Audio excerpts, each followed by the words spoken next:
상업이나 발달 이런 것들이 발달되지 않기 때문에 자기들이 농사지어서 먹고 또 뭐 그런 것들이 어떤 면에서는 가장 그 급선무의 문제였던 거죠. 그러니까 이 얘기는 대부분의 사람들이 먹고 사는 게 가장 절박한 문제였고요.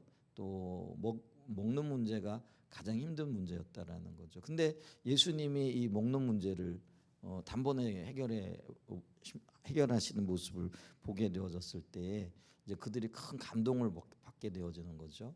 그러면서 그들에게 야 예수님이 계시면 우리가 적어도 굶지는 않겠다. 이런 어떤 생각을 하게 되어지면서 예수님을 이제 왕 삼으려고 하는 그런 이제 시도를 하게 되고 여기서 웅성웅성하는 또 저기서 웅성웅성하는 이제 그런 소리들이 이렇게 들리잖아요. 그랬더니 예수님께서 그 자리를 피하셨더라 이렇게 얘기를 하고 있거든요. 그랬더니 사람들이 예수님을 쫓아갑니다. 찾아가지고 왜냐하면은 이제 목적이 있으니까 또 예수님이 우리의 왕 되어지면은 굶지는 않겠다 뭐 이렇게 하시면서 뭐 찾게 되어지는 그런 일들이 있잖아요. 그런데 이제 예수님께서 자기를 찾고 있는 그 사람들을 이렇게 보면서 너희가 그 표적을 본 게 아니라 먹고 배부른 까닭에 나를 찾는구나 이렇게 말씀을 하시거든요. 이제 그게 요 그 어제 이렇게 어제 묵상했던 말씀에 나와 있는 이제 그런 장면이기도 하는 거죠. 근데 이제 이게 표적을 우리가 성경에 보게 되어지면 뭐 이적이라 혹은 기적이라 이렇게 얘기를 하는데 근데 이렇게 이 표적과 기적과 이적을 바라보는 관점이 좀 다를 수도 있다라는 거죠. 그러니까 이제 백성들의 입장에서 보게 되어지면은 5천 명 혹은 2만 명이나 되어지는 사람들이 그 작은 양의 그 음식을 가지고 배불리 먹을 수 있었으니까 이거는 뭐 볼 수 없는 놀라운 기적이잖아요. 그러니까 이거는 뭐 어떤 면에서는 깜짝 놀랄만 하는 일이기도 하고 또 이런 일들이 매일 일어났으면 좋겠다라는 기대감을 그리고 이 일을 예수님은 하실 수 있겠다라는 이제 그런 기대감이 있는 거죠. 그러니까 이제 그 초점 자체가 먹고 그리고 배부른 그것 그러니까 기적 자체에 이렇게 고착이 되어지는 거죠. 사람은 그런 경향이 있어요. 어떤 것들을 딱 보거나 놀라운 일들을 경험하게 되어지면은 거기에 온 마음을 뺏기게 되어지는 이제 그런 게 있죠. 근데 하나님의 입장에서는 혹은 예수님의 입장에서는 그런 어떤 오병이어의 기적을 베푸신 이유가 그것 자체의 목적이 있는 게 아니라 하나님이 행하시고자 하시는 그걸 다른 말로 얘기하면은 표적과 기적이 표지판으로서 역할을 하게끔 되어져 있다라는 거죠. 그러니까 다른 말로 얘기하게 되어지면은 그 백성들은 표적 자체에 초점이 먹고 배부른 것. 근데 주님은 먹고 배부르면서 이거를 가져다 주실 수 있는 분이 누군가. 이렇게 하나님께로 대한 초점이 바뀌어지기를 원하는 그래서 이 기적을 토대로 그들이 하나님을 만나기를 원하시는 그런 마음을 가지고 계셨던 것들을 이렇게 보죠. 어쨌거나 근데 이 그 하나님께서 원하신 그 예수님께서 기적을 베푸신 목적과 그 기적을 바라보는 이스라엘 백성들의 그 뭐라 그럴까요? 그 원함이 이렇게 서로 상충되어지는 것들을 이렇게 보죠. 근데 주님께서 지금 뭐라고 얘기를 하시느냐면은요.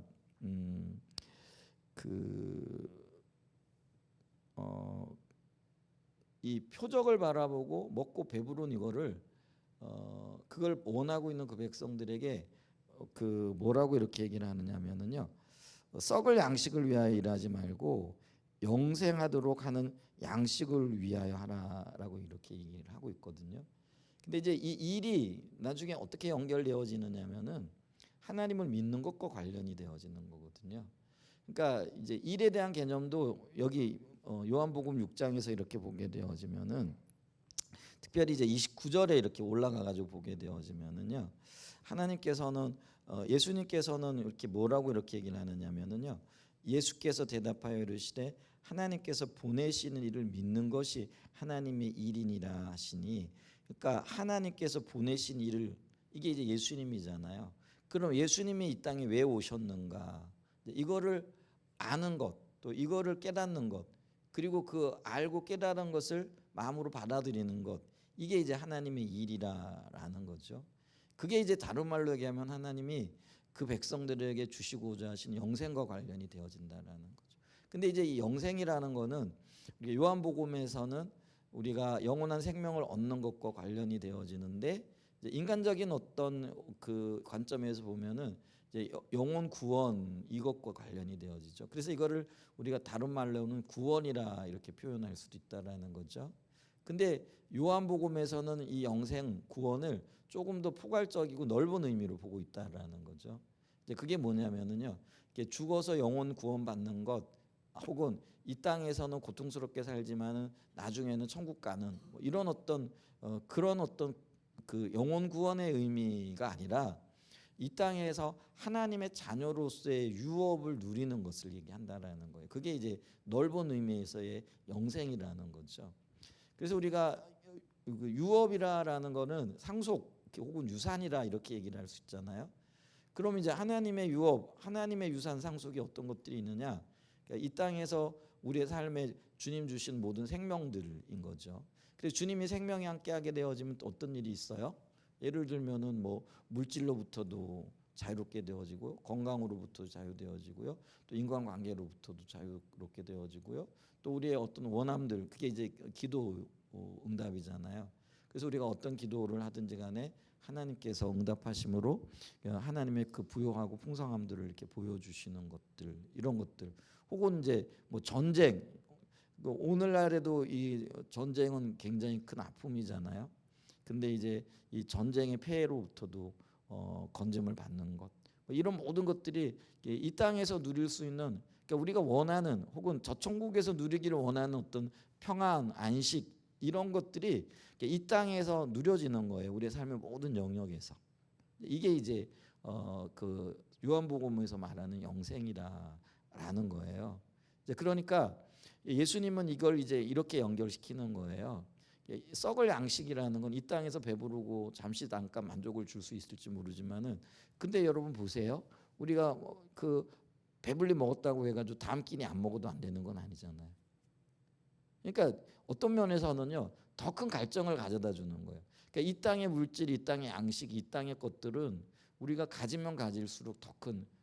그래서 여기 보세요. 지금 세계 가장 큰 부자가 일론 머스크라고 그러더라고요. 뭐 돈이 수천조, 우리나라로 따지면 뭐 수천조 원. 근데 그걸 평생 써도 다 쓸 수 없을 것 같은데, 그래도 요즘 일론 머스크는 또 열심히 돈 벌려고 뭐 노력하고, 또 뭐 전략을 짜고, 뭐 회사를 또 뭐 늘리고, 뭐 요즘은 또 반도체 사업까지 뭐 확장한다라는 그런 얘기 있대요. 그래서 삼성하고 뭐 협력을 하고 뭐 이런 어떤 이야기들도 하고 있는 것 같더라고요. 글쎄요, 그분이 뭐 때문에 그렇게 열심히 일하는지는 모르겠는데, 물론 뭐 동기가 다를 수도 있겠지만, 근데 근본적인 건 뭐예요? 그런 어떤 뭐 탐욕이 있겠는지 없겠는지 몰라요. 못 만나봤으니까. 근데 이제 그런 것들이 기본적으로 내재한다라는 거예요. 그러니까 우리는 이제 돈을 많이 갖고 있으면은 만족할 것 같은데, 아니요.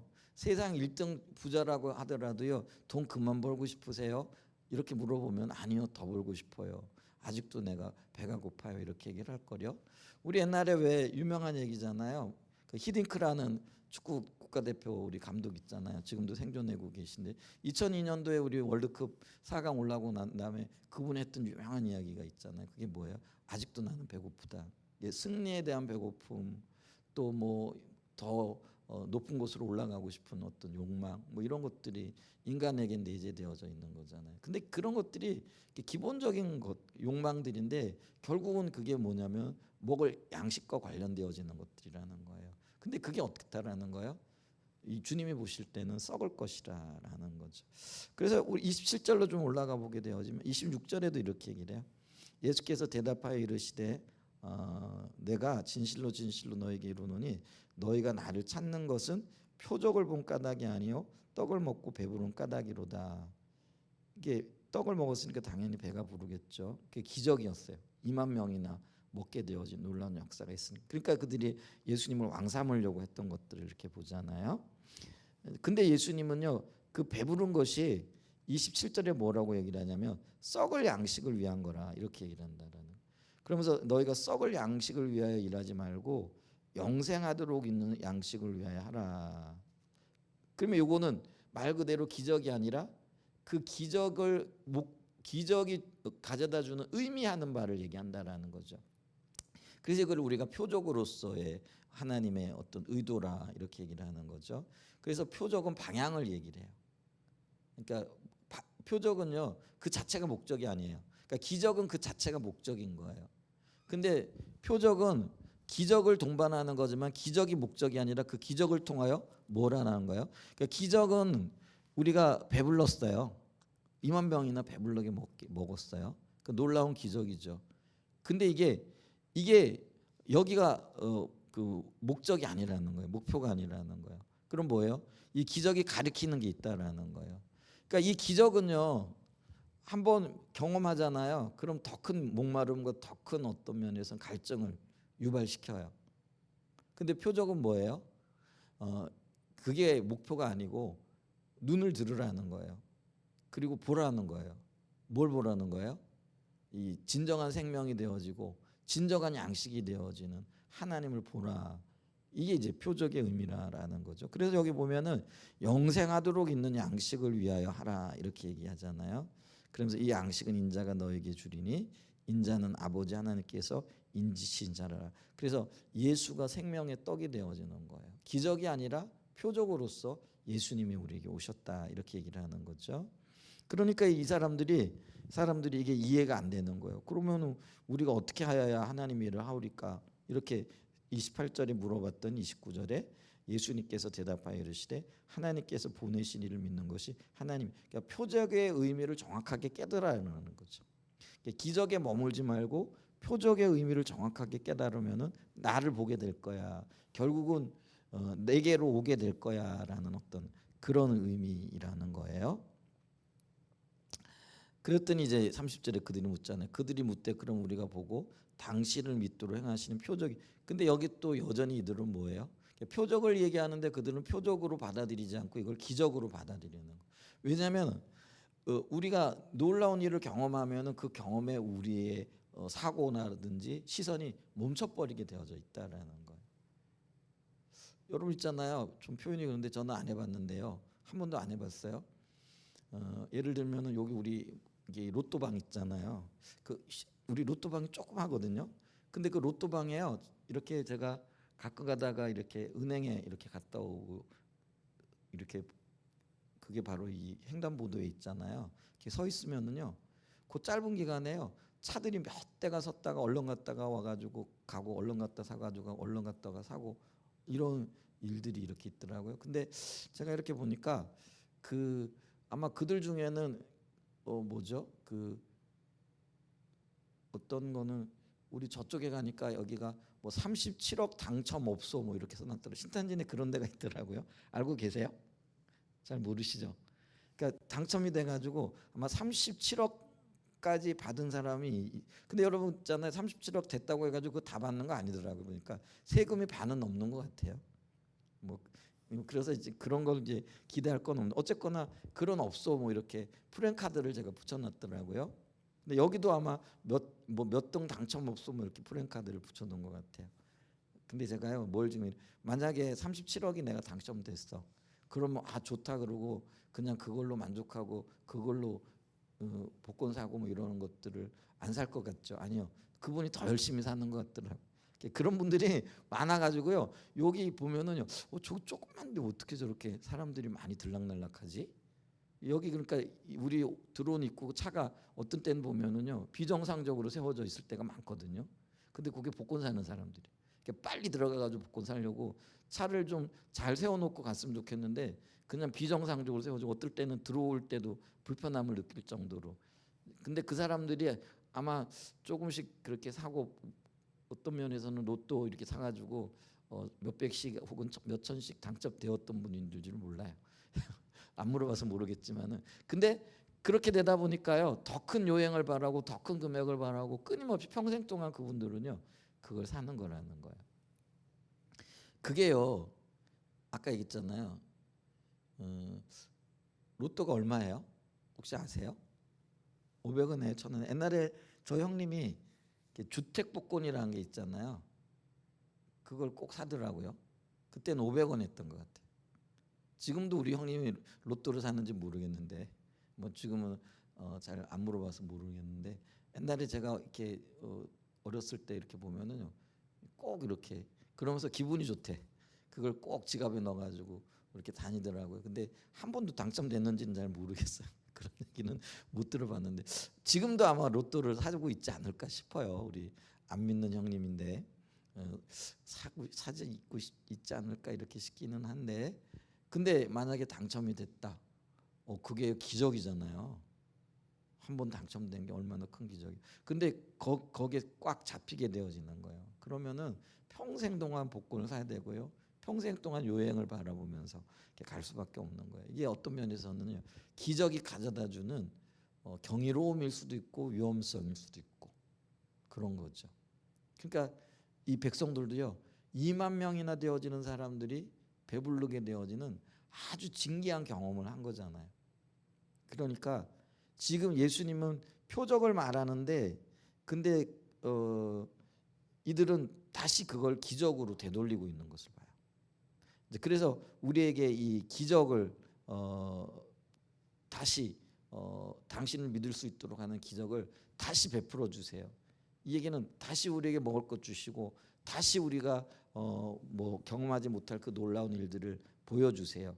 그러면 우리가 믿겠습니다. 이런 의미가 이렇게 있잖아요. 이제 그러면서 31절에 뭐라고 얘기냐면 기록 이들은 성경을 알았던 것 같아요. 그래서 하늘에서 그들에게 떡을 주어 먹게 하였다는 것 같이 우리 조상들은 광야에서 만나를 먹었나이다. 그러면서 우리가 이걸 기억해야 되는데요. 광야에서 이스라엘 백성들이 만나를 먹었던 것도 이게 하나님의 놀라운 표적으로서의 역사였거든요. 근데 그때 당시에 그 백성들은요 이게 표적이라는 사실을 몰랐어요. 하나님이 모든 것들을 공급해 주시는. 그래서 이 떡으로 사는 게 아니라 하나님의 말씀으로 산다라는 게 하나님 그분으로 인하여 산다라는 의미거든요. 그걸 깨닫기를 원했어요. 그래서 보세요. 보여지는 환경 이런 것들이 아니라 하나님 그분께 초점을 맞춰 살아가게 하도록 광야에서 만나를 먹이심으로써 그들에게 일용할 양식을 공급하셨던 거거든요. 근데 그들은 하나님을 바라보기보다는 뭐예요? 그냥 떡만 바라보고 있는 거고 기적 자체만을 바라보거든요. 그러다가 광야에서 다 쓰러져 갔거든요. 주님의 의중과 의도를 모르니까 표적의 진정한 의미를 모르니까 그들이 진정으로 하나님을 못 만나게 되어지는 그런 일들이 있었거든요. 근데 이 조상들의 이 역사를 알면서도 여전히 지금 이 그 예수님 시대의 유대인들도요, 이 그 조상들의 시선에 머물러 있는 것을 이렇게 보는 거죠. 이게 참 안타까운 거예요. 그러면 이제 우리는 별다르냐? 아니요. 우리도 똑같아요. 그럼 우리도 뭘 지금 추구하고 있는 거예요? 그냥 기적을 원하는 거고요. 그 기적으로 우리가 놀라운 일들 속에서 우리가 좀 편안했으면 좋겠다. 또 뭐라 그럴까요? 돈도 좀 많이 벌었으면 좋겠다. 혹은 뭐 건강했으면 좋겠다. 우리가 원하는 모든 것들이 이루어졌으면 좋겠다. 근데 그게 결국은 어디에 초점이 가 있는 거예요? 환경에 초점이 가 있는 거잖아요. 우리의 삶의 현실에 초점이 가 있는 거잖아요. 근데 이런 것들이 중요하지 않다라는 의미가 아니고요. 그것에 초점이 가 있으면은요. 그거를 주시는 하나님의 참된 의도 그게 이제 표적인데요. 그걸 못 깨닫는다라는 거예요. 그러니까 거기에 우리의 어떤 생각이라든가 초점이 고착되어져 버린다라는 거예요. 고착이라는 게 뭔지 아시죠? 딱 어떤 면에 잡혀버리는 거예요. 그리고 그 시선이 머물러 버리는 거예요. 그러면은 눈을 들어야 되는데 눈을 못 듣는 거예요. 안 들리는 거예요. 왜? 그게 너무 강력하기 때문에. 그래서 우리가요. 우리의 삶 속에서 주님께서 우리에게 필요를 채우고요. 또 우리의 기도를 응답하시기도 하고요. 또 여러 가지 일들을 행하고 계세요. 근데 그게 표적으로서 행하신 일이라는 거예요. 근데 그게 우리에게 기적으로 해석이 되어지잖아요. 그럼 거기서 못 벗어나요. 난 계속 그것만 추구해요. 복권을 한번 사가지고 37억 당첨됐다 그러면요, 이 사람은 평생 동안 내가 37억을 당첨됐기 때문에 그럴 희망이 또 있어, 또 당첨될 거야 하는 그런 걸 가지고 계속 복권만 산다라는 거예요. 로또만 산다라는 거예요.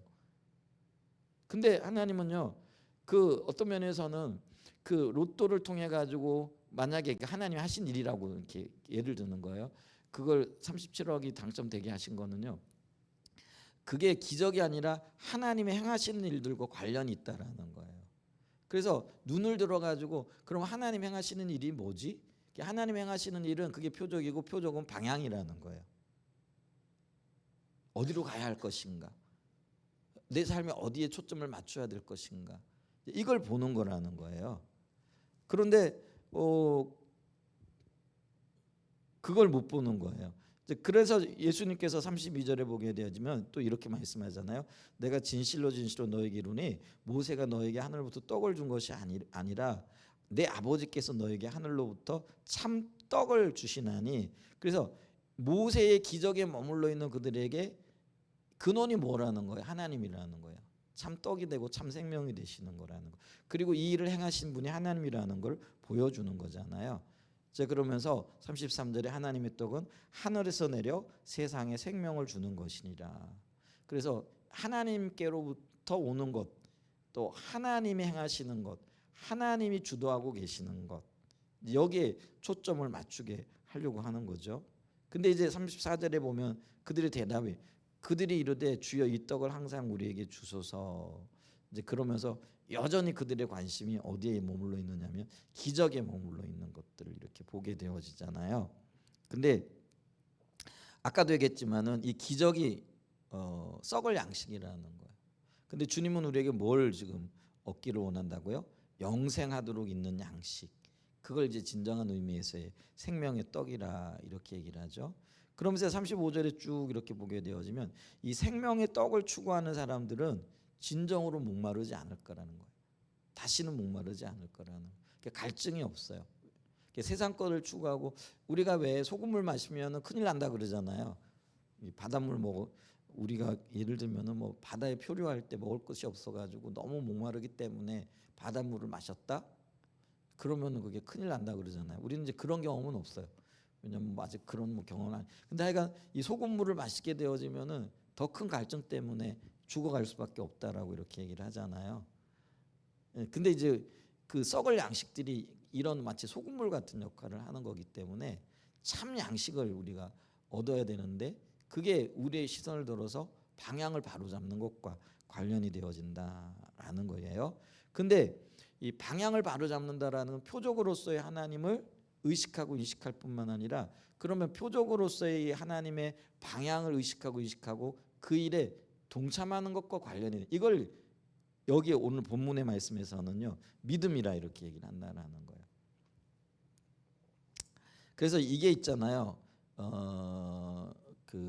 그거를 믿음이라 그러고 요한복음에서는요 그거를 영접, 영생 이렇게 얘기를 하거든요. 그러니까 믿음이 영접이라는 말과 관련이 되어져요. 영접이라는 건 뭐냐면 방향, 그러니까 하나님께서 우리에게 하시고자 하시는 그 일을 받아들이는 거예요. 그 방향을, 그러니까 그거를 우리가 마음의 문을 열어서 보고 인식하고 마음에 받아들이는 것, 그걸 믿음이라 얘기를 하는 거예요. 근데 여기 보면은요 이 믿음을 또 다른 말로 뭐라고 얘기를 하느냐면은요 38절에 보면 내가 하늘에서 내려온 것은 내 뜻을 행하라며 나를 보내신 이 뜻을 행하려 함이니라. 그러면서 이게 받아들이는 건데, 근데 이 받아들임이 우리에게 또 어떤 요구를 가져다 주느냐면은요 그래서 이 어떻게 연결이 되어지느냐면은요 순종의 삶으로 연결이 되어지는 거예요. 자, 이게 좀 복잡한가요? 다들 이해를 하고 계신 것 같은데 보세요. 하나님 표적으로서 우리에게 하나님의 의중과 의도를 보이셨단 말이에요. 그게 방향이라고 그랬어요. 근데 그걸 이해하고 내가 내 마음으로 받아들이는 거예요. 그럼 받아들였다라는 것은 실상은 뭐냐면은요. 예수님이 그 하나님의 의도와 의중을 깨닫고 이 땅에 오셨잖아요.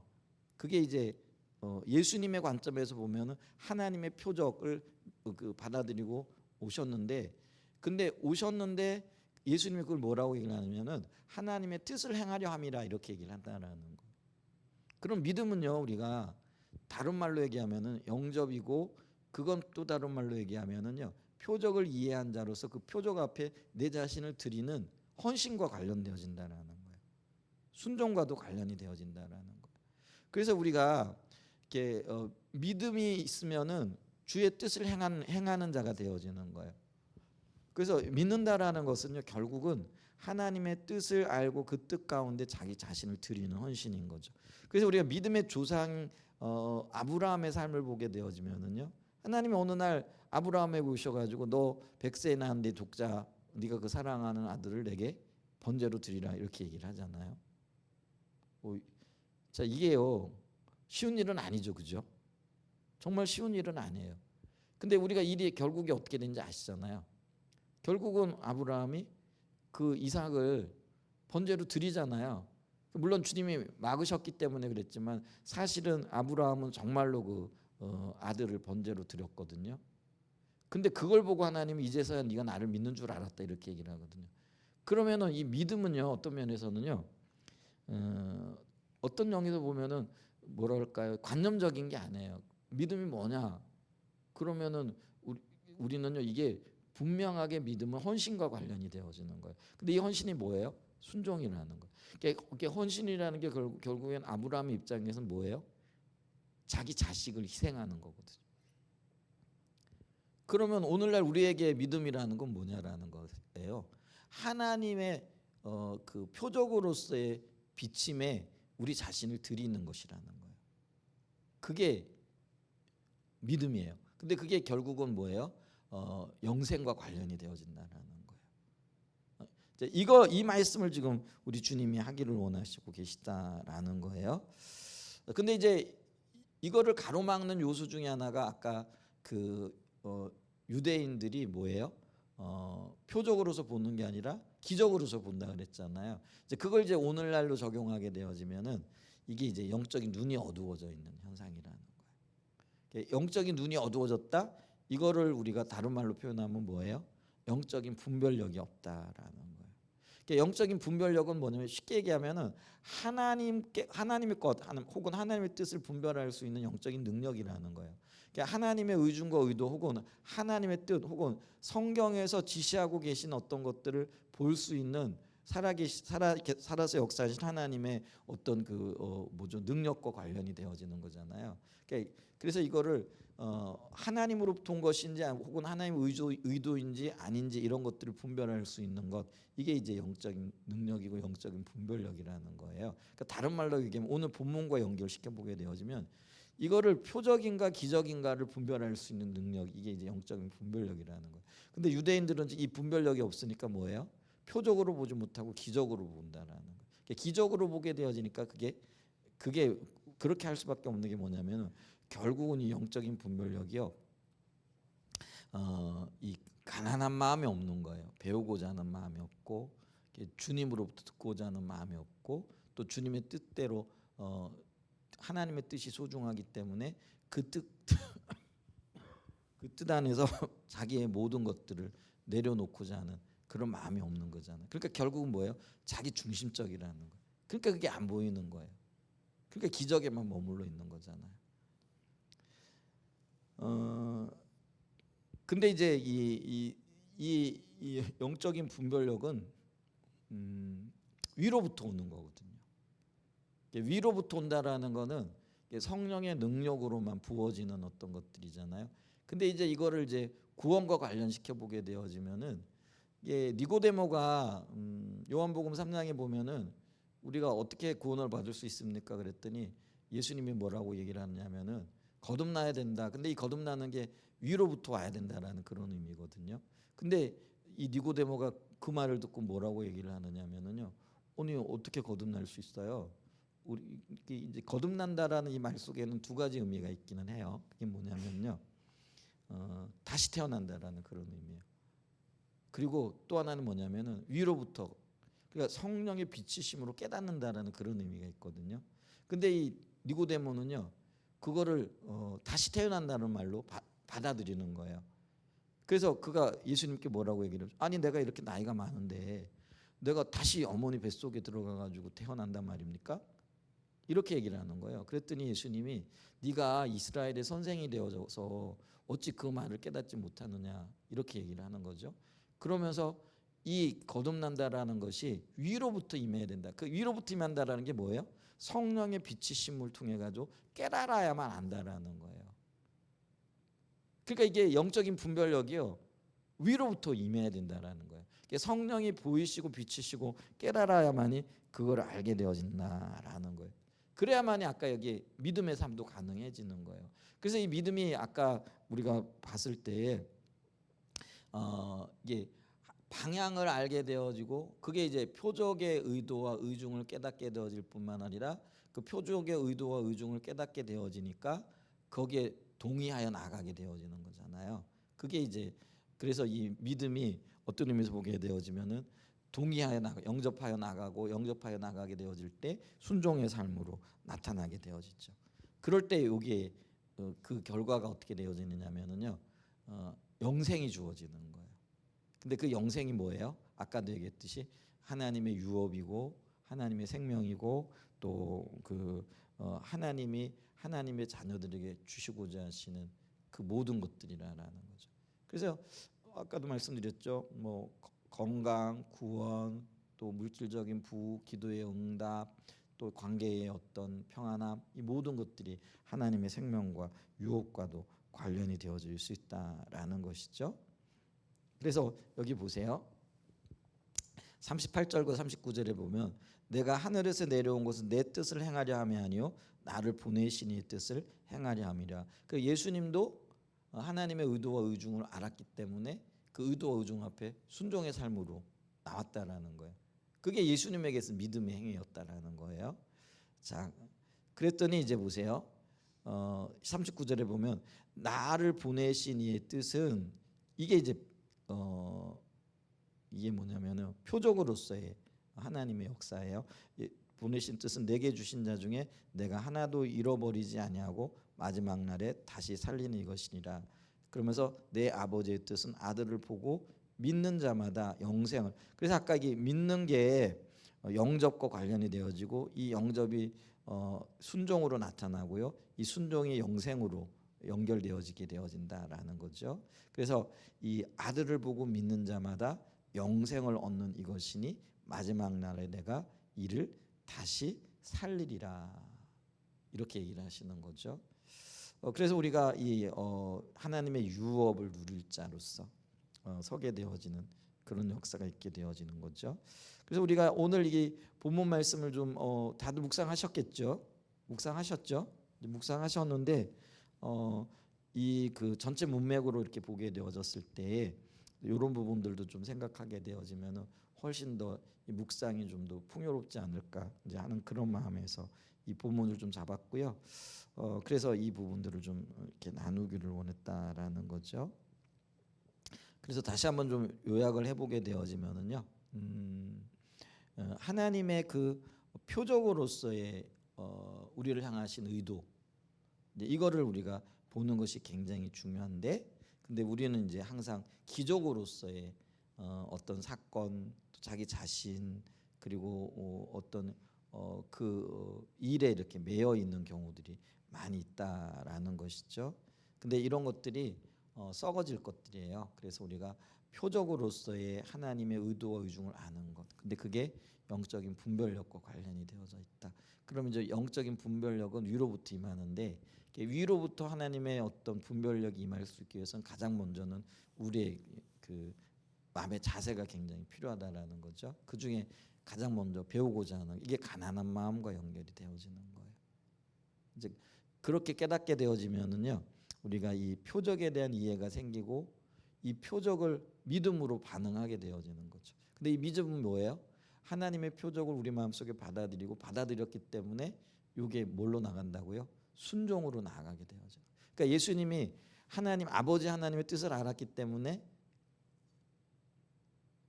이 땅에 오실 수 있었던 거잖아요. 그게 순종이잖아요. 그러면서 하나님의 뜻을 이루기 위하여 자신을 십자가에 내드리게 되는 거잖아요. 이게 이제 순종의 삶이에요. 그러니까 예수님의 관점에서는 이게 믿음이라는 거예요. 그러니까 하나님의 뜻을 알았기 때문에 그 하나님 뜻에 순종하고 동참하게 되는 거예요. 그게 믿음이었다라는. 그럼 오늘 우리의 믿음은 뭐냐라는 거죠. 그게 예수님의 뜻을, 그게 이제 표적으로서의 뜻이라는 거예요. 하나님께서 예수를 보내신 표적으로서의 의도, 의중, 의미, 그리고 예수님이 우리를 향하신 하나님의 의도, 의중, 이거를 깨달아 아는 거예요. 그리고 그걸 믿는 거예요. 그 믿음이 영접이라는 거예요. 근데 그 영접이 구체적으로 뭐예요? 그 뜻 앞에 우리 자신이 드려지는 거예요. 그게 순종의 삶이라는 거예요. 그럼 우리가 구체적으로 그러면 뭐에 순종해야 되겠는가? 하나님의 표적에 순종해야 되잖아요. 그럼 그 표적이 뭐냐? 방향인데 그게 어디에 나와 있는 거예요? 결국은 말씀에 나와 있는 거겠죠. 일반적으로는 그래요. 그러면서 또 우리가 뭐예요? 이 표적을 더 선명하게 인식하기 위해서는요, 결국은 하나님과의 친밀한 교제 가운데 하나님이 우리에게 어떤 방향을 제시하고 계신가, 예수님의 말씀을 통해서 우리에게 어디를 가리키고 계신가, 이걸 보는 게 굉장히 중요하다라는 거. 그리고 거기에 대한 헌신, 그게 이제 순종이에요. 이제 헌신이라는 말이 결국은 순종으로 나타나는 거잖아요. 그 말씀 앞에 혹은 하나님의 표적 앞에, 표적이 가리키는 방향 앞에 우리 자신을 드리는 거예요. 예수님이 자기 육신을 하나님 앞에 드림으로 십자가에 내놓았듯이 우리의 삶에서 뭐예요? 우리의 시간과 우리의 물질과 우리의 달란트와 또 우리의 건강과 이 모든 것들이 주님 앞에 헌신되어지는 거라는 거예요. 근데 그게요, 그럼 뭐 헌신되어지게 되면 없어지는 거냐? 아니죠.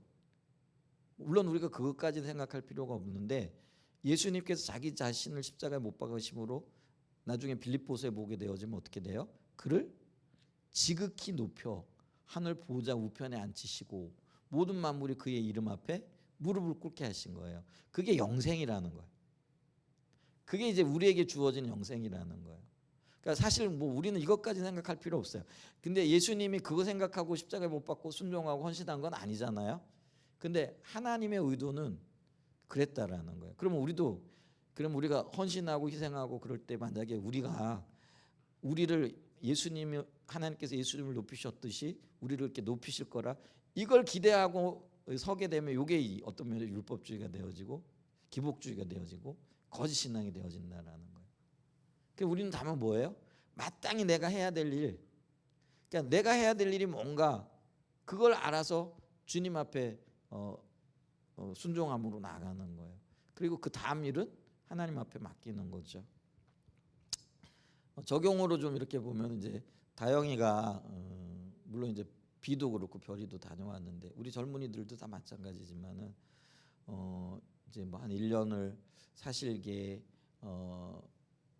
경력의 단절일 수도 있잖아요. 뭐 예를 들면은 다영이 같은 경우는 이제 대학을 졸업하고 이미 졸업을 했잖아요. 그래서 이제 뭐 관계되어진 어떤 일들, 직장들 뭐 이렇게 이렇게 나가야 되는 어떤 건데 주님이 주시는 마음을 따라가지고 이게 이제 표적으로서의 하나님의 방향에 순종해 나가는 거잖아요. 근데 어떤 일이 있을지 몰라요. 근데 이제 중요한 건 뭐예요? 그렇게 한 걸음 한 걸음 순종해 나가는, 이게 헌신이고 이게 순종이라는 거죠. 근데 만약에 다영이가 내가 이렇게 순종하고 만약에 내가 이렇게 했으니까 하나님께서 내가 갔다 오게 되어지면은 뭐 내가 원하는 어떤 것도 직장 뭐 이런 것들을 생각한다면 다영이가 그걸 생각한다는 게 아니고요. 그러면 그게 기복주의가 되어지고 거짓 신앙이 되어진다라는 거예요. 근데 다영이는 아마 그런 생각을 전혀 안 할 것 같아요. 근데 하나님 앞에 자신의 어떤 젊은 시간을 좀 드리고 싶고, 별이도 아마 그랬겠죠. 아마 비도 만약에 그랬을 거고요. 그러면서 이제 하나님과 더 가까워지고 싶고 또 하나님께서 어떤 방향을 비춰주시는 그것에 조금 더 알기를 원하고 아는 이런 마음으로 자기 자신을 드렸을 거라는 거예요. 그게 순종이라는 거예요. 근데 이게 이제 그 이후에 주어지는 게 하나님의 영생인데 그 영생이 어떻게 나타날지는 뭐 개인마다 좀 다를 수도 있겠지만은요, 우리는 몰라요. 근데 하나님은 그 영생을 준비하고 계시다라는 거예요. 아멘. 그리고 우리의 삶도 마찬가지라는 거예요. 우리가 하나님의 표적으로서의 행하심을 보고 우리의 영적인 분별력, 그러니까 주님 주신 영적인 분별력, 바른 마음의 자세, 태도가 있어야 되겠죠. 이제 그렇게 순종해 나갈 때 또 우리의 헌신을 통하여 하나님의 일에 우리 자신을 드리게 되어질 때 영생이 있다라는 거예요. 근데 우리가 그 영생을 기대하지는 않아요.